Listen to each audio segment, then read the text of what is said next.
And sad news for the East.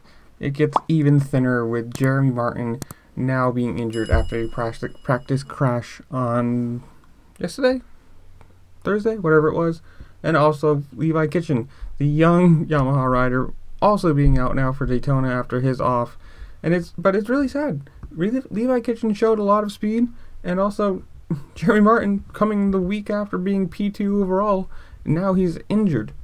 The East just gets getting decimated, especially Yamaha too. And there's the if you want to pause this and read that, that's the official statement from Yamaha, and also Star Racing did post it. They both posted the same thing on their Instagram, so you can see that for if you want. You can read it if you want, but it's just basically saying that they're both out. But it's just sad, P2 overall last week, coming into Daytona, and he's now, not hurt during racing, not hurt during, a racing incident or anything, but just in practice.